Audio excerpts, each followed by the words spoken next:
Despite being confusing at first, Georgie and Mandy's first marriage, not including the Big Bang Theory's biggest character, is good for its storytelling.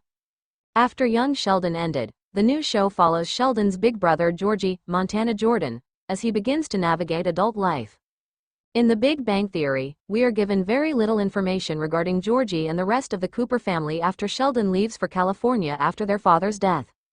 This is the first show in the universe where Sheldon is not the main character, and it has not been a bad decision. One of the most asked questions among fans is when they are going to bring Sheldon Ian Armitage into this spin-off. He is the main focus of both The Big Bang Theory and young Sheldon and is very tightly bound to this universe. He has been mentioned a few times throughout season 1, but he has yet to make an appearance. However, it may be in the show's best interest to keep Sheldon away for now and in Georgie and Mandy's first marriage season 2 for one important reason. Georgie and Mandy's first marriage season 1 proved it didn't need Sheldon. Georgie's story is interesting on its own. There's speculation when Sheldon will make an appearance to visit his big brother, but this does not need to happen anytime soon. The focus has been on Georgie starting his own life and career, finally being the center of attention in someone's life. Georgie took a lot of responsibility at such a young age. He may not be smart in the same sense that Sheldon is, but he is very determined. This is actually what makes him so interesting and why we want to root for him. Georgie and Mandy's first marriage is the show where we can see how that unfolds for him, just like how we saw Sheldon achieve his dreams. Bringing Sheldon back now will just take that attention away from Georgie and his progression through life. Because of The Big Bang Theory, we learn that Georgie became a very successful tire business mogul. Georgie and Mandy's first marriage tackles the process of how that happens, just like how we saw Sheldon achieve his dreams in The Big Bang Theory. We already have 2 separate shows about Sheldon, and bringing him back now will just feel like the writers didn't want to give Georgie a chance to be successful on his own. Missy needs Georgie and Mary's attention, and she can finally get it without Sheldon. Missy deserves just as much love as Sheldon received. Georgie and Mandy's first marriage season 1 showed how Missy, Reagan Reward, is dealing with her father's death. Georgie has stepped into the paternal role not only at home, but with Missy as well. He sees how much she is struggling and knows he might be the only one she will listen to. Because Sheldon was so bright, Missy was constantly overlooked. Now Georgie can focus on what she needs instead of being interrupted by Sheldon's constant need for attention. Mary, Zoe Perry, is the most worrisome of them all, considering all the losses she's suffered with George's death and Sheldon's move. Georgie and Mandy's first marriage season 2 could make Mary and Georgie's relationship more complicated if it focuses more on Missy than Georgie. However, she has the opportunity to begin to mend their relationship since Sheldon is no longer around. Mary focused the entirety of young Sheldon on Sheldon and his genius while ignoring both her other children. If Sheldon comes back, then Missy will continue to fall through the cracks. Ultimately, it would be best for Sheldon to stay in California and not come back to Medford for a while. In any case, this was something that he alluded to in The Big Bang Theory, which helped establish how important his friends were to him. Somehow, it also justifies the Cooper family's absence during his Nobel win. On the flip side, this also helps Georgie and Mandy's first marriage find its identity without the risk of Sheldon's presence distracting from its main arc.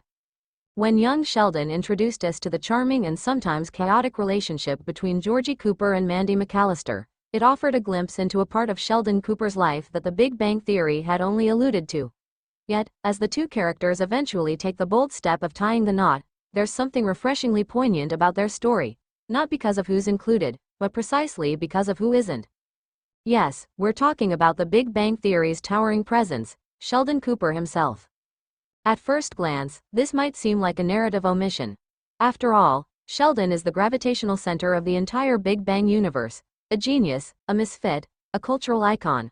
But in many ways, Georgie and Mandy's wedding being devoid of adult Sheldon's overbearing presence is what makes it special. It's the quiet, intimate triumph of 2 characters carving out their own identity, separate from the galactic pull of Sheldon's legacy. Breaking free from the shadow, let's face it, in The Big Bang Theory, Georgie Cooper is little more than a comedic footnote.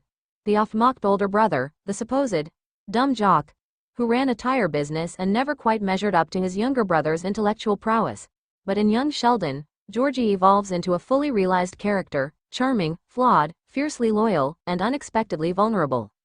His relationship with Mandy, marked by unexpected pregnancy, emotional immaturity, and gradual transformation, gives viewers something authentically human. Their marriage is a culmination of real growth, not a punchline, not a quirky anecdote in Sheldon's memory. By not including adult Sheldon or his perspective in this pivotal moment, the show gives Georgie the narrative freedom he's always deserved. For once, he's not Sheldon's brother. He's just Georgie, a young man trying to do right by the woman he loves and the child they share.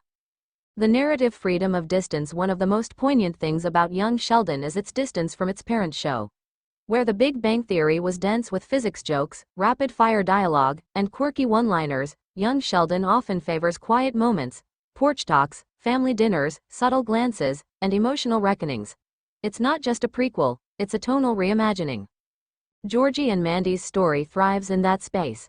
Their marriage doesn't need a cameo from Sheldon or a meta-commentary from adult versions of the characters. It needs sincerity, and that's exactly what it gets.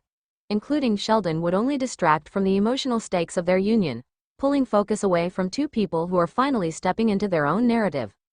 Even more, it allows the show to maintain its unique identity. Too many prequels buckle under the weight of fan service, trying too hard to connect the dots back to their origin story. Young Sheldon resists that temptation here. It allows Georgie and Mandy's story to be about love, redemption, and partnership, not just a plot point in Sheldon's recollection. Growth without gimmicks. In many ways, Georgie and Mandy represent what's missing in Sheldon's own romantic journey: spontaneity, vulnerability, and the messy beauty of imperfection. Where Sheldon's relationship with Amy Farrah Fowler in The Big Bang Theory is full of rules, schedules, and social contracts, Georgie and Mandy are the opposite. They're raw, unsure, and yet deeply committed. Not because it makes logical sense, but because their hearts tell them so. There's an earnestness in that, and it doesn't need Sheldon's observational detachment or scientific breakdowns to validate it. In fact, that kind of commentary might have cheapened the moment. Georgie and Mandy are better without the analysis. They are the heart beating between the equations, the poetry in the margin of Sheldon's scientific life. A chance to reclaim the narrative by not bringing in Sheldon, or Leonard, or Penny, or anyone else from the future. Young Sheldon gives Georgie and Mandy the gift of reclamation. They aren't being viewed through the lens of what's to come. Their choices, their pain, their joy, it all exists in the now. And perhaps most importantly, their story doesn't feel like a setup, it feels like a payoff. For fans who've watched Georgie grow from a fast-talking teenager into a man willing to own his responsibilities, The Wedding is a testament to that arc. It's not something that needs Sheldon's voiceover or a quippy reference to Bazinga. It stands on its own. The unspoken tribute. What's fascinating is that, in excluding Sheldon from Georgie and Mandy's wedding, the show actually pays him a subtle tribute. It suggests that Sheldon doesn't have to be present for the universe to expand. That love, family, and growth can happen in corners of the world he doesn't observe or control. In a way, it mirrors Sheldon's own eventual journey, learning to let go, to recognize the intelligence and worth in those around him, even if he doesn't understand them. It's fitting that Georgie's biggest life moment happens without Sheldon needing to interfere. It's not a snub, it's respect. It's trust that this story can stand tall without the crutch of the series' most famous face. The universe beyond the Big Bang. Sheldon Cooper may be the nucleus of the Big Bang Theory, but that doesn't mean every story needs to orbit him. Georgie and Mandy's first marriage proves that the universe is bigger, richer, and more diverse than just one man's brilliance. Their wedding isn't just a celebration of love, it's a narrative declaration. Other lives matter. Other stories deserve the spotlight. And not every moment needs to be punctuated with a joke, a catchphrase, or a reminder of who stole every scene in Pasadena. By stepping out of Sheldon's shadow, Georgie and Mandy don't just get married. They reclaim the narrative. They become the heroes of their own love story, messy, moving, and beautifully mundane. And that, perhaps, is the most brilliant thing of all. Would you like this adapted into a script or a blog post format?